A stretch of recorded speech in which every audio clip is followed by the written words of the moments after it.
general issues. If there, how do you think? You can refer to. So let me ask you. You can refer to a general dissatisfaction. It's normal. This is not the first time. Look, this is not the first time we are having vetting. The public would always express. So my question is based on that dissatisfaction. Do you feel you're doing the job? You're getting the job done? Madam, it's my first time as minority leader. It's my first time vetting nominees. I will make mistakes. I won't get it all right. There's room for improvement. What have you got wrong so far? Day in, day out, mistakes will be made. Day in, day out, there would be improvement. So let's leave it at that. I want to pick your thoughts on the questions again, and perhaps this will be the last one. Please, no problem. You ask others a lot of questions and no questions of others. For those of us who live in Accra, I've read sentiments across social media that the decision not to ask a single question of the Greater Accra Regional Minister nominee was not the best. Why did you not ask her any questions? If you ask, problem. If you don't ask, problem. But if you're putting the same hat on one person, put the same hat on so that the cotton bowl doesn't jet. If you ask, they came begging. Who came begging? They. Who is they? They came begging that the woman could not stand the scrutiny. So we just let her go. Sincerely. I've just answered you.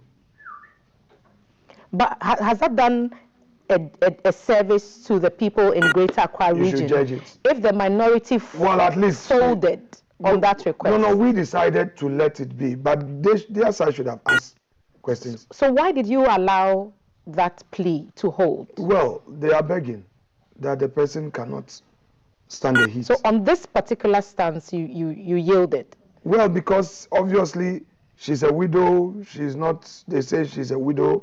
They say the woman, cannot stand the scrutiny. Had some other challenges, so we let it go.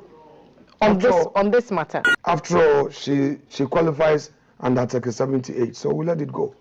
So if someone comes expecting that same consideration, would that be extended? Because the argument is that Accra has a myriad of issues, and this was the opportunity to really gain her insights into how she intends to make things better. Your administration committed a lot of time and resources towards making Accra a certain way, and I would have expected that you would want to know if some of those, at least, policies would have been continued. Well, let's give it time. As a regional minister, there would always be an opportunity to come to the House floor to answer questions. So let's give it time. The fact that we were lenient on a matter does not mean that the door is shut. I'm sure. What opportunity will we have again to? No, question time. To probe. No, question.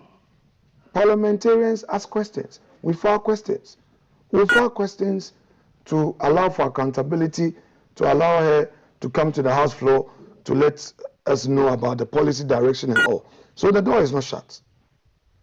Do you think it's a missed opportunity? The door is not shut. Okay. Let's move on to other things. Today we are looking at a parliament. The concern over the tensions continue to brew. What do you think can be done? And I've talked about what the issues that you've had with the speaker and the leadership. You've described Honorable Mahama Yaraga's leadership as a real, democratic approach. What should be fixed? Thelma, I would be as objective as possible. I know that the work of a majority leader is to engage more, do behind the scenes talking, so that the final outcome becomes smooth. I've been there before. And in my remarks, when Mr. Yarga and his team were appointed, I told them that the peace of the House will materially depend on them. So far, Mr. Yarga as majority leader, he's been reaching out. And I find that very exemplary. I cannot say that for others, who I believe that through their aggression, they are creating problem for the work we're doing. Would that include Mr. Roxon? We started very smoothly. We started very smoothly. Things were going well. They've been attacking their own chairman on social media. That the chairman is weak, the chairman is allowing Afenyor Markin to dictate to him. And you see, let us...